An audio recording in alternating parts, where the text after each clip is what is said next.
Some guys just can't take a hint. For Moorland Hawker Dragonfly females, this can be a bit more than a simple inconvenience. When the suitors come knocking, this lady doesn't just dodge the drama, she takes it to a whole new level. Think of her as the aerial equivalent of a swooning Victorian damsel, only with less corset and more cunning. She's here to remind us that sometimes the best way to deal with life's pests is to play possum and pray they buzz off, like the Moorland Hawker Dragonfly here in life, death, and taxonomy.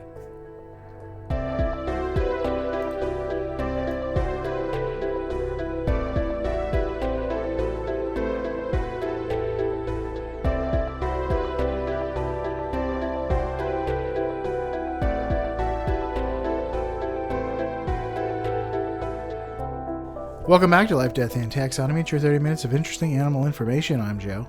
And I'm Carlos. Thank you to Cassie for the creation of our theme song. To hear more of Cassie's music, would you please search Cassie Michelle on YouTube or Spotify? And thank you to Johanna for the creation of this week's artwork. To check that out, would you please visit us at our home on the web at ldtaxonomy.com. And a very special thank you to our patrons. Thank you so much for your support. It's greatly appreciated.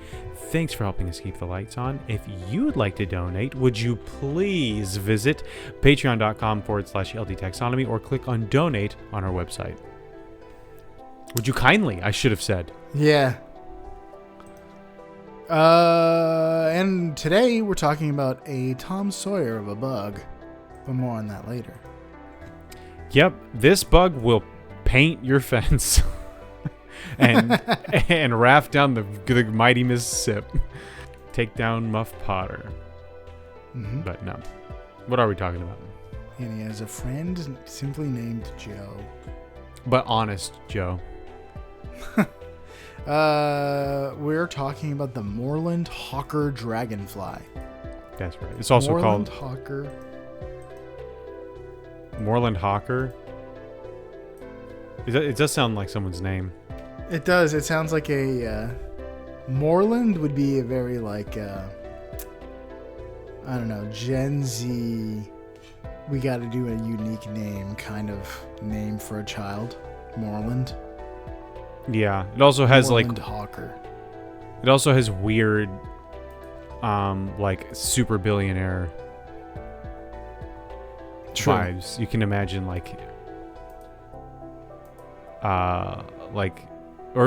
just eccentric, rich person. Who's the guy who owns Virgin Airlines? Richard Branson. Richard Branson. Okay, so that's not weird. Or it's a enemy in a video game that's in the swamp level and spits acid. Yes, and this is probably closer to that. It's also called the common hawker, or the sedge darner. Okay. We're also going to call it the crash landing Casanova and the damsel of deception. Mm-hmm. But more on that later, I guess. Yeah. Oh, do you want to know what it looks like called in not science? Yet. Yes, that one. The hard pivot right there in the middle. It is in the kingdom you know, love, and are in, the kingdom Animalia. The phylum is Arthropoda. The class Insecta. Order Adonata. Have we done anything in this order yet? We've done damselflies? damselflies before. Odonata definitely sounds like a feudal Japanese warlord. True. The infraorder is Anisoptera. The family is Aeshnidae, genus Aeshna, species Aeshna junca. Junkie? I'd say Ginsea. Like a panacea kind of thing. Ah, like Ginsea. Yeah. Yep. Ginsea. Aeshna Ginsea. That's kind of nice on the ears. A common hawker. Yeah, so when I'm insulting a group of smokers, you common hawkers. That's what that's what you would say to your customers, to a regular customer, if you owned a pawn shop. True. You're my most common hawker. True. But don't call your customers common. That's not gonna grow your customer base. All right. Since we're in the business of naming things, it's time for my favorite part of the show, nitty gritty nomenclature. Also, the listener's favorite part of the show. And this is the part of the show where I ask you, Joe, a question, and that is, what is the English translation for the binomial nomenclature, which in this case is Aishnajuncia, which is definitely a Jedi character from Knights of the Old Republic. You definitely have to go to some planet and fight a Rancor so that you can get to Aishnajuncia and see if she'll help you in the rebellion. But does that mean A, Ugly Rush, B, Spruce of the Heights, C, Striped Helmet, or D, Oily Medicine? Say oily? Spruce of the Heights. Final answer. That is incorrect. The answer is Ugly Rush. Great. What's Rush? It's crazy how this just comes back full circle. Because what's Rush's most famous song? Tom Sawyer. Tom Sawyer. That's right. I had no idea you were going to make a Tom Sawyer reference from the beginning. A rush is a kind of plant. Like the rushes. Aishna is Greek, means ugly, or I forgot what the other synonym for that was. It's also a name in Sanskrit, and it means something else in that, but for nomenclature purposes, we're going with the Greek. And Juncia is also Greek, which means like rush-like in appearance. Form of Interesting. rush. Rushiformes. Okay. Rushiformes. So, yeah. Speaking of formies, do you want to know what it looks like? I'll be a huckleberry. Hey! Rip. People were talking about that movie today. Rip? Did Val Kilmer die? Val Kilmer died today, yeah. Today? 65. Yeah. Or last How night, is maybe? this? This is the most, like... I don't know. It seems contrived. There's a lot of coincidental... you were saying Huckleberry because of Tom Sawyer? Yes. Because of Tom Sawyer. Because you said he has a friend named Joe. I was like, no, he has a friend named Huckleberry. And I was like, okay, I'm going to do the Val Kilmer quote. Yeah, he died. Oh, I did not know that. Gotta go watch Ghost Willow? in the Darkness out of respect. Or Willow. Or Tombstone. I'd or rather the Prince of Egypt. I would rather watch The Prince of Egypt for sure. Then Tombstone, then Ghost in the Darkness, then Willow. Yeah. That's about my order. Although the first three, anytime, anywhere. Yeah. Tombstone is Willow. a little long, and meandering, and he's not a primary character there. But I like the other characters as well. Yeah, it is pretty good. But Prince of Egypt is flawless. So, and you can't say that about many movies. Okay. They males have a black abdomen. First of all, it's a dragonfly. It's got like a thorax, a thick thorax with a long tail, little head, wings, 4 wings, of equal size, not like a butterfly, where the 4 wings are different, larger than the aft wings. I don't know what the back ones are called. That sounds that sounds right. Fore and aft. They have black abdomens with blue and yellow spots. Females have brown abdomens with yellow, green, and blue spots. Very colorful. Both sexes feature a yellow costa, which is the leading wing vein. So the vein of the wing is yellow. Cool. Nice. Cool. Yeah, it's invincible colors. Yeah, you gotta pay extra for the invincible paint job. Yeah. If you're trying to identify this one, is this a Southern Hawker or the common Hawker? I ask that question every day. I know, right? Well, here's the key. It lacks the green thorax stripes of the Southern Hawker, making it identifiable. Now I know. Among the similar species. You have just saved me hours of my daily routine. Thank you. When you're doing scientific research, you won't look like a fool in front of your fellow dragonflyologists. I'm sure there's a cool name for that. I don't know what it is. I mean that already. I mean you're starting at a pretty good base. You have the word dragon in there, so you don't have far to go before you come up with a pretty cool dracologists. There you go. There you go. Although you're not studying dragons, but. Okay, but when everyone's talking about a dragonfly, everyone wants to know, how big are they?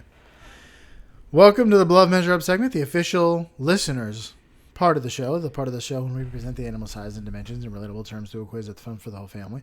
It's also part of the show when we introduce, that's introduced by you when you send an audio of yourself singing, or chittering the words measure up into ldtaxonomy.com. We don't have any measure up intro. But that means we get to hear from a dragonfly. And Carlos has to guess what it is. I know of one. Without further ado, the listener's favorite part of the show.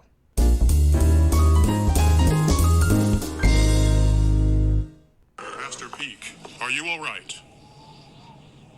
He won't be after I get through with him. That was a perfect half gainer, Stormy. We just gotta work on that. No idea. Technically, I don't even know. So this is from 1996 television show Dragonflies, and you know that's got to end with a Z. And it's not. It's like I watched the beginning of the first episode. There are dragonflies in it, but it's really these like cat men that are flying on dragons. So they're not technically dragonflies. When you said dragonflies, the first thing I thought of was like, is this the sequel to Dragon Tales? No, but it's got an interesting. The voice acting sort of sounds like that. It's got a cat. It's got like a 90s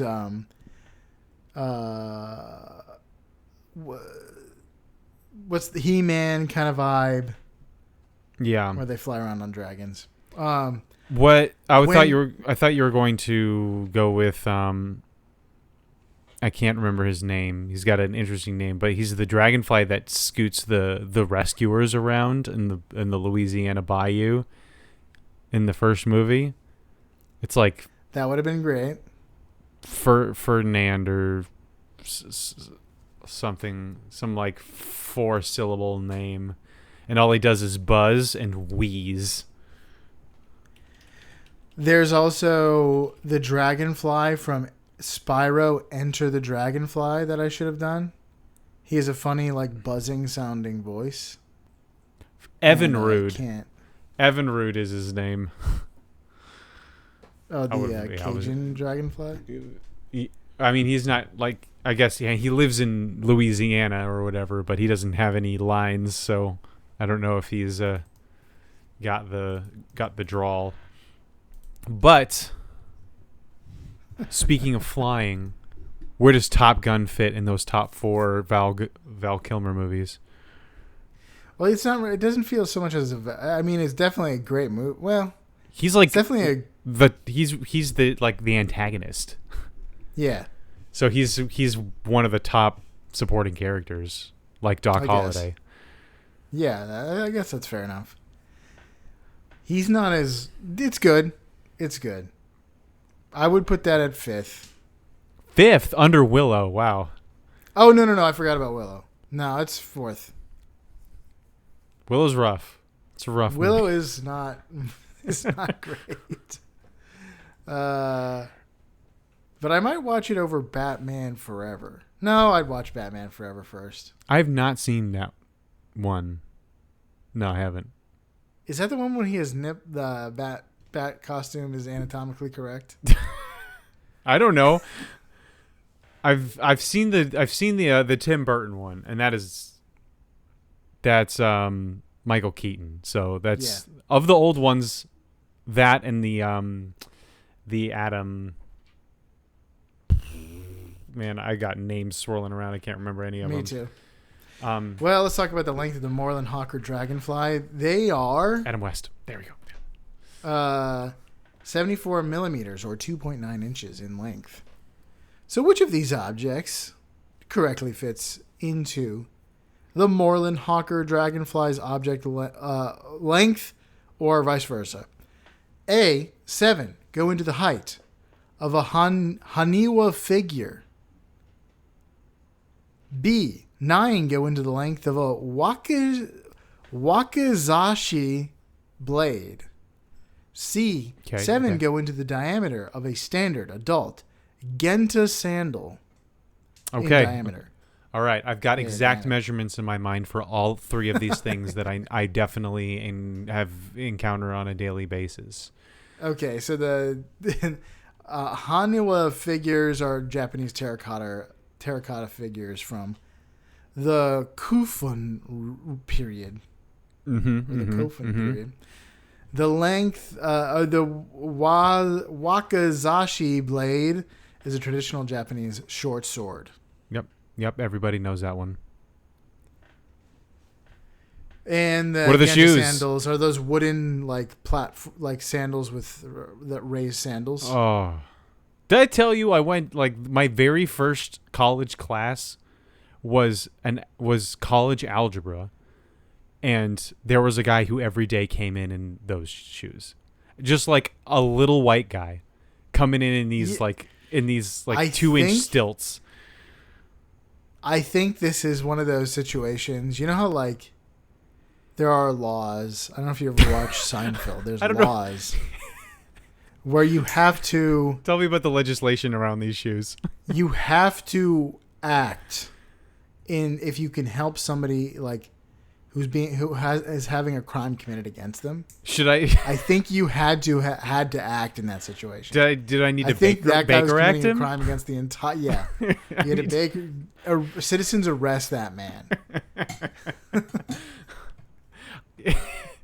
I did have an obligation to the general public, at least the other people in the class.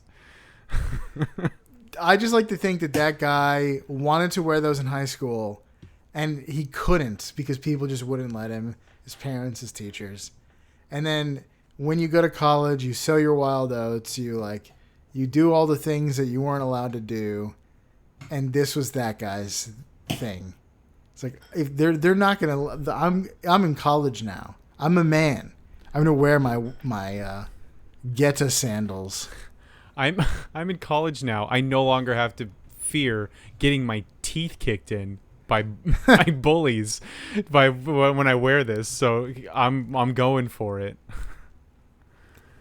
And then you should have arrested him. You should have said, "I'm sorry. You have to come with me." It would have been really easy considering that he's he was on basically 2-inch stilts. Yeah.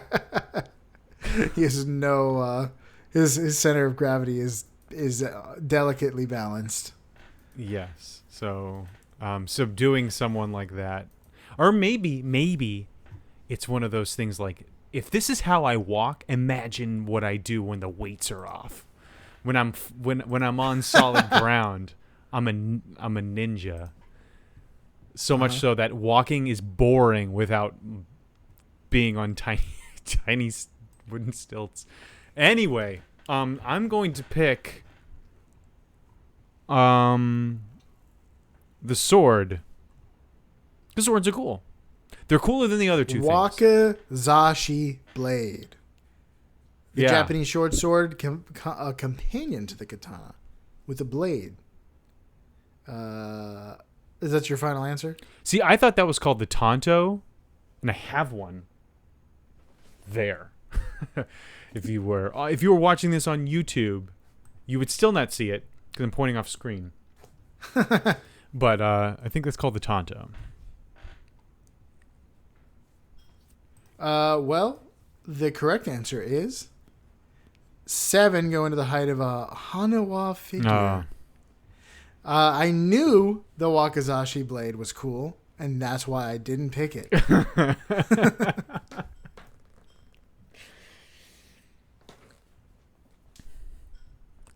So now I know that you're going to You pick say things Tachi that are not. is the other one? What's the one you have? I said like Tonto or something like that. There's another one called a Tashi or Tachi that's a little larger. Maybe it's Tachi. Let's talk about their wingspan. Moorland Hawker Dragonflies have wingspans of... Sorry, it is Tonto. It is the katana and Tonto, interesting. or the samurai dagger thing. The Moorland Hawker Dragonfly has a wingspan of 95 millimeters or 3.7 inches. What? Their wingspan is a lot longer than their length. Yeah, I guess you Picture a wouldn't think that, dragonfly. but I guess you could, yeah. I guess it could be. How many Moorland Hawker Dragonflies fit into the following objects? Which one's correct? A. 5 go into the width of a sensu folding fan. Stop it. 2 go into the height of a Daruma doll. Or C, 4 go into the length of a shakuhachi flute. I have information on all 3 of those items. A sensu is a traditional Japanese folding fan, often used in tea ceremonies. You know what this looks like. Yeah, Mulan I can has picture a holding handheld fan. Daruma doll is a round, hollow Japanese doll modeled after Bodhi Dharma, symbolizing perseverance. Is this the doll that the Huns steal when they sack that one village in Mulan? A little girl is missing her doll. We should return it to her. What does this thing look like? Oh, okay. You know what this is too. Well, first of all, yeah. I keep saying Mulan. This is Japan we're talking about. That's true. It's the round basically just a ball with like a face painted on it. If you see this, you've seen it a million times in Epcot, Japan. Okay. Or real Japan. I've been to both. Or the shakuhachi flute is a traditional Japanese bamboo flute, historically played by Zen monks. I'm going to go with the flute because I was recently watching a trailer for the new Ghost of Yote game, and the character plays a flute. And so that was my most recent interaction with any of the 3 of those things. Final answer? Yes, flute. The correct answer is 2, going to the height of a Daruma doll. Don't 0 care about out Darude. of 2. Or Daruma. Yeah, not Darude. Daruma is a Pokemon, and you can't convince me otherwise. He kind of looks like that. Daruma dolls kind of look like that one. I wonder if it's actually on purpose. The fiery magma. Man, I don't know the names of anything today. What?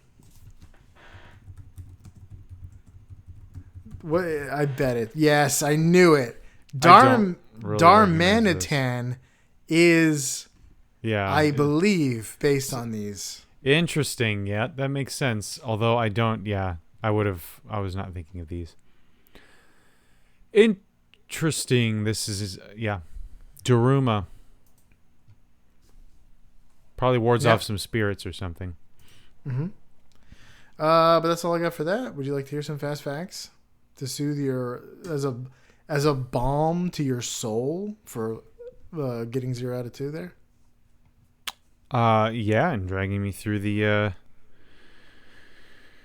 mire that is convoluted, obscure artifacts? cultural Japanese artifacts. Well, we're talking about Japanese stuff because they're found across the Pale Arctic and northern North America. That includes Ireland all the way to Japan. Okay, you can find these in Japan. So, and there aren't a lot of animals that are found in Japan in general, but let alone definitely not exclusively in Japan. Like, think of a Japanese animal. Yeah, but there's a lot of Asian animals that you don't know about. They're secret. Right, but nothing that has its own Tanuki. Visual identity. Yeah, Tanuki, I guess. But but are they just all over Asia, or are they particularly nothing like a Japanese raccoon dog? And the Japanese macaque and stuff, which we've talked about before. But macaques are also in mainland Asia and China and all that stuff. But just you got China's got tigers and pandas and all this stuff, and Japan just doesn't. All of its animals are does India. Domestic. I mean, China is just so much bigger. There's a lot of environment. Yeah, it is much bigger. Okay, they prefer moorland pools. Moorlands are kind of like swampy areas. Lowlands, lakes, acidic, boggy waters, and they also like uplands of northern and western regions, though it can also appear in garden ponds. Wherever you got water and land, they like both of those things. Me too. They're active from June to early October, peaking in late summer. So if you want to see them flying around, that's when you're going to see them. They're fast, agile flyers, as is the way for dragonflies. They can dart around. They know exactly what they're doing, capable of hovering and even flying backwards. Not typical of flying insects. Most flying insects are terrible at that. They're terrible at flying. It's really interesting, the range. It's 0 to 100 with insects and flying. They're either house flies and they're just fighter jets, or they're bumblebees and they just run into everything. Well, think about a butterfly. They would not pass a sobriety test. They cannot handle the straight line. No. It's just a flood. Are they floating? Are they a piece of paper floating on the wind? Or are they directing any of this? Are they jellyfish in a current? I think they'd also have a hard time with the whole backwards alphabet part of that sobriety test as well. That's true. They definitely have to do forwards. Larvae develop in water for 2 to 4 years, shedding their skin multiple times before emerging as adults. So they're amphibian. They have an amphibious life cycle, like a mosquito, but much more appealing than because they eat mosquitoes. That's true, and they don't drink my blood. My blood's for me. And adults feed on other flying insects, including mosquitoes. Larvae prey on small aquatic invertebrates, tadpoles, and even very tiny fish. But a bug. That's all I got for that. Yeah, isn't that? It's It's like when a spider eats a bird. It's just very topsy-turvy. How the tables have turned. How the turns have tabled. All right. I'm calling this major fact drop dead gorgeous. Female Moorland Hawker Dragonflies have perfected the art of faking their own death to dodge overeager males plummeting from the sky like a melodramatic meteorite.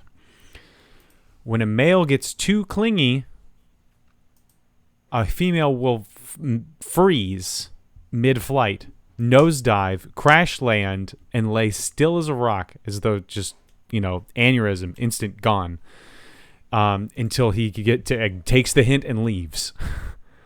This is called sexual death feigning, and it solves the problem of aggressive suitors.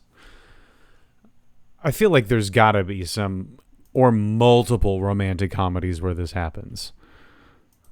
Like, he's into me, but I don't like him. Maybe I'll just do this elaborate scheme to fake my own death or something like that. Yeah, I called him the Tom Sawyer. Tom Sawyer was kind of the opposite. It worked out the opposite way.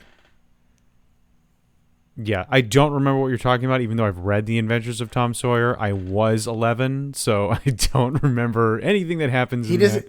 He accidentally fakes his death. They go on a little boat trip, and they think, and he gets I forget what happens, but he doesn't come back for a while, and and they're dredging the lake. They think they drowned.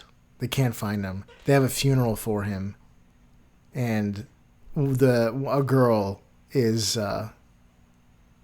confesses her love for him. Huh. There's a Relient K song. One of the Relient K songs is about this. Really? Yeah. Is it the Faking My Own Suicide song? Yeah. That's about Tom Sawyer? Yeah. Oh, goodness. Yeah, if that song played on YouTube, they'd have to bleep out the word suicide. Anywho. Faking My Own unaliving. Yes, that one. So it is a high-stakes move for this dragonfly.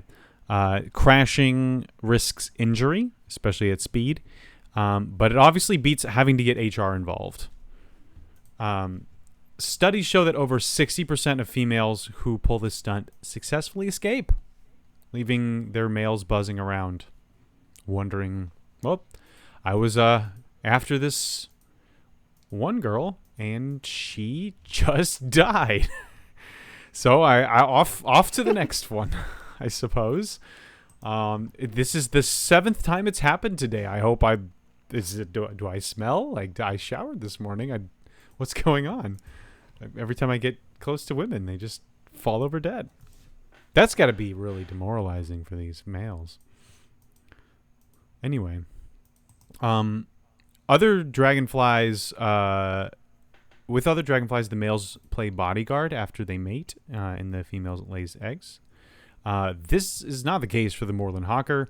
They ditch after mating, and they leave her to her own devices, and she will often retreat to dense vegetation to lay her eggs. But when she leaves that vegetation, and another male will be like, "Hey, you interested?" And then she'll do the Frodo flop, I suppose. When the Eye of Sauron hits him, and he just kind of there are no strings on me, falls to the ground. Our kids do the Frodo flop all the time. They haven't seen the movie, but whenever they just Andes kind of home? fall over, it's just that's the Frodo flop.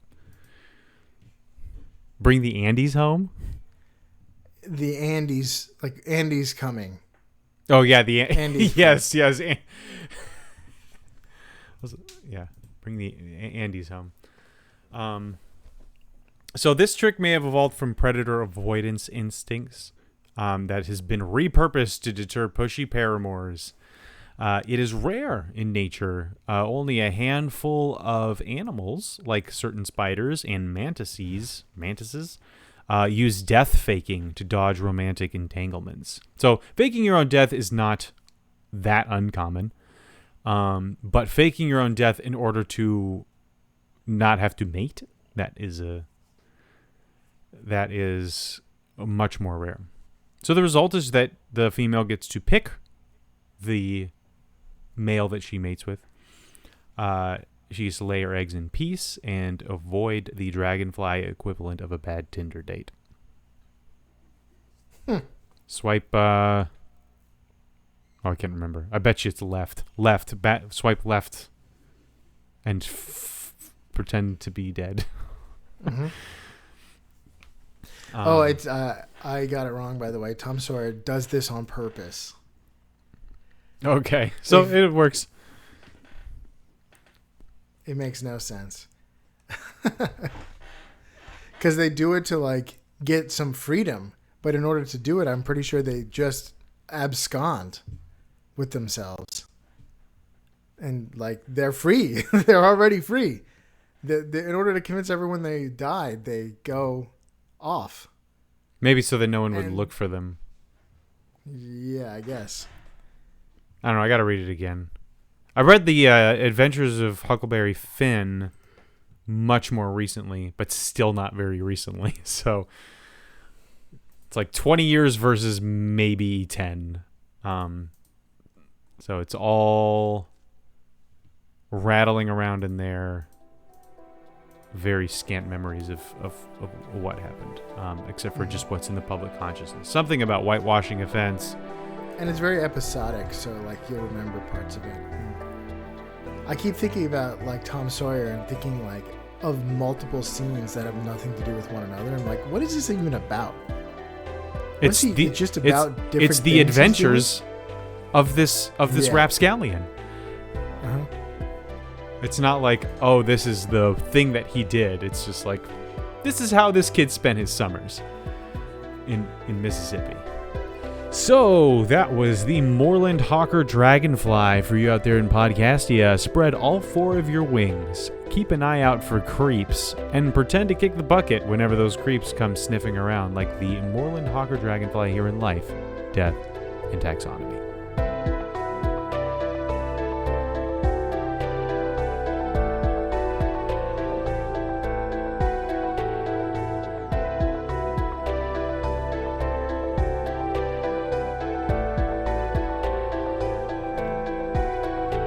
Hey Taxonomy Titans, I just want to remind you that we now have a Patreon. Patrons can see full video episodes and get shoutouts on the show.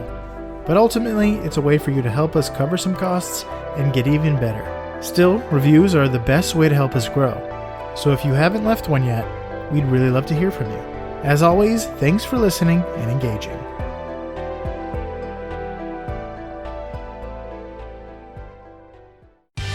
Life, Death, and Taxonomy is my favorite in the world podcast.